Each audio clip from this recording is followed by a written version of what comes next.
Okay, so when it comes to business, a lot of, especially new business owners, think they need the best ad strategy, content strategy, UGC, influencers, little tactics and methods to help their business grow. But as someone who has worked with and helped businesses get to 6 and 7 figures, and also have spoke to a lot of people who have 6 and 7 figure businesses, I have learned firsthand and had to apply this to my own, that a lot of it actually lies in the mindset. Now, before you click off the video, I know you're thinking, okay, what is this wishy-washy rubbish? But there is some truth behind it, and I'm going to break it down in this video because I think it actually is such a big thing. And I had a meeting just with someone from my YouTube channel, booked in a call, struggling to grow her business, and a lot of the things she was telling me related to what I want to cover in this video. All right, now number one is that you can't actually outperform your self-belief, not only in yourself, your business capabilities, and how much money you can make. When I started my business, maybe I've always been a delusional person. And also, I don't know if you guys watch those people that stop them on the street. How did you make your first million? What age were you when you became a millionaire? And a lot of those traits, like when you're hearing them speak about the things that they've achieved and how the mindset they had to achieve these things, and maybe because I watch so many, oh, how I done this, or how I built this business, or how I done this. And a lot of them, not always the case, a lot of them, when they started something, they had that belief that, okay, I'm going to scale it to hundreds of millions, or I'm going to scale it to 10k a month, or I'm going to scale it to 20k, or this, that, and the other. Now, when you put that into context, for example, when I started my business at 19, and I was like, okay, I'm going to hit 10k a month, was that delusional to say? Was that unrealistic to say? However, me having that delusional thought of I can achieve this, it's not necessarily, oh, I can never do these things, or I can never achieve these things, or I look at those people, I'm like, that could never be me. I feel like a lot of people starting businesses, or from what I've seen from people, especially women, sadly, who have got on calls and came on with me, they think when I say, okay, when I say to them, what is the business making now, and what do you want to achieve where do you want to be in the next 6 months? It's okay, I'm doing X amount now, and I'd really like to, I don't know if it's realistic to say this, or I don't know if it would happen, but I'd like to be at X amount in a couple of months' time. I say, that didn't sound very convincing. Not to me, not to yourself. So how are you going to make it happen if you don't truly, again, this is such like a wishy-washy topic, because yes, strategy is important, all these different things with the business, but actually believing you can achieve a certain thing is so important. Because now I can look back, and when I say I hit the 10k a month, and it looks like, okay, I was 22, why am I saying that like it was like a decade ago? It was literally yesterday. But if I didn't believe that could happen, it wouldn't have happened. If I didn't have that delusional self-belief that I could do, that wouldn't have happened. And now obviously the bar is set a lot higher, but I know it's going to happen. And I think that is my number one and most important point, that people are not going to, if you in your head, even if you're working a job right now and you think in the future, oh, I want to be making, let's say 100k, or I want to be hitting, I don't know, 70k or 50k, but when you say it, when you speak to people, you don't speak with conviction, you don't speak that you actually believe, or you're going to achieve the things that you say you want to do. It's said that, oh yeah, I think I want to do this, and I don't know if that's realistic, or you even feel embarrassed to kind of voice that out. And even if you don't want to say it to other people, write it down. I'm not a wishy-washy manifesting person, because I believe that yes, manifesting is important, but you need action behind it. However, was I writing down everything that I wanted to achieve in my journal, in my diary? Yes. If you look back. So my point is, if you think small, you are going to achieve small. You're not going to achieve big things if you're thinking, oh, okay, I've just started my business. In the next 6 months, I think I want to hit 5k, or I don't know if that. No. You've started your business. In the next 3 months, in the next 6 months, let's say, even by the end of the year, you want to hit, I don't know, I was going to say 10k a month. Do not think to yourself, that could never be me, I'm not going to achieve those things. Think other people have done it.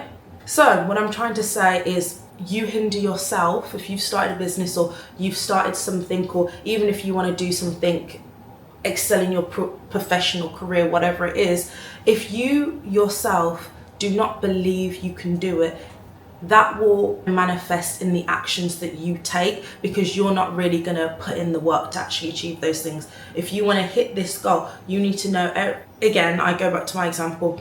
When I said I wanted to hit X amount in how much I wanted to make for my business, I knew that, okay, day one, I'm starting from zero. Obviously, I don't have the skill set, I don't have this, I don't have that. From all the other people that have done it before me, what have they done differently, or who did they need to become to achieve these things? So I knew every single day I needed to do those things to achieve this result, whether that was getting more disciplined with working out. So I'd wake up 6 o'clock, go to the gym. This was back in COVID times, I remember.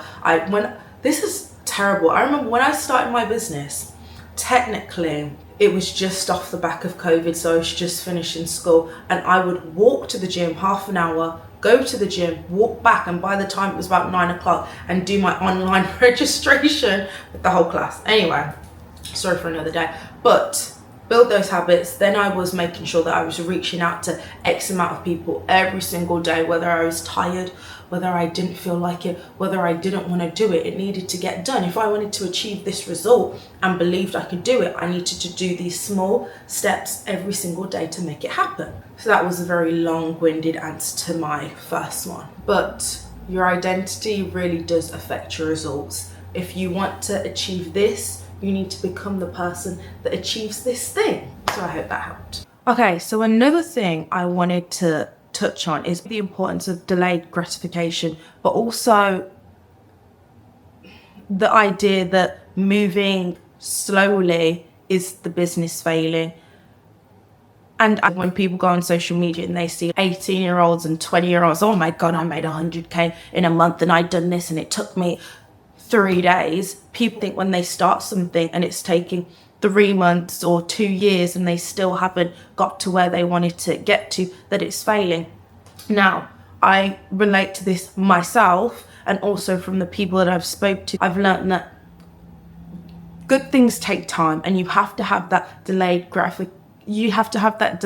gratification. So even like, okay, if you're a gym girly or boy, if you're watching this and you're a boy, and you go to the gym, you know, if you're in good shape now, or you're in that process, that it doesn't take 3 days or a month to see results straight away. You might, after 3 months, after eating good, after going to the gym, after changing your whole routine, starting to see some muscles, starting to see your body tone up. But it might even be after 6 months. It might even be after a year where you finally have the body that you want. It might even be after 3 years. But what I'm trying to say is, good things don't necessarily happen super quickly. And I think how can I explain this in a good way? But I'm not trying to discredit anyone who's achieved success really fast, because well done to them, and I never want to put other people down. But sometimes when you achieve something so fast, you get your results so fast, when that might be taken away, you don't know how to put the steps in to get there, if that makes sense. Let me explain it in the other way, that when, for example, I start my business, or you start your business and you deal with bad clients. So in the case of a service-based business, in a product-based business, you might be dealing with customers that are doing chargebacks and a bad vendor, and this happened and your shipping went wrong and your website is not working and this, that, and you're dealing with all those problems. You see it as problems. This is how I had to reframe my mind as well. But you're seeing it as problems, but all those things are helping you become a better business person, helping you learn a better skill set, learn how to deal with these issues better. So when it gets to when you're slowly building your business, that if I know something was to happen and I was to be at zero, have no clients, I would know how to get back to what I'm doing now, or what I was doing, like, you know what I mean? So what I'm trying to say is, rather than being oh my gosh, it's not working, I've been doing this for 3 months and no, you need to stick in it a lot longer. I had someone come on a call 2 weeks ago talking about, oh, hey, I've started X business. I'm not going to say what business. Started X business. Been posting content for 3 months. Haven't necessarily grown a lot. Haven't necessarily done this, necessarily done that. I said, okay, Have you looked at what content is performing well, what content isn't performing well, what you can iterate on and do better, or are you posting for the sake of posting? Are you just letting time pass rather than actually posting content just to post? Like I said, you've only been doing it for 3 months. 3 months is not a lot of time. Not to put it in a bad way, but you have to understand, and what I tell myself as well is that 99, maybe let's lower it to 97% of people are going to quit and change to something else when it gets difficult, when it gets annoying, you get flustered and you're like, oh my God, 97% of people are going to change, are going to quit, are going to finish with it. If you stick it out, if you stay resilient, if you continue learning, granted, you don't want to be doing something that you don't enjoy, that you don't see any future progression on. But if that this is going to get you to this and you've seen other people do it, but you're finding it difficult, you want to quit. You don't understand how many times I've wanted to quit. But that's what everyone else is doing. You have to keep at it. Anyway, guys, I hope you found some value in that.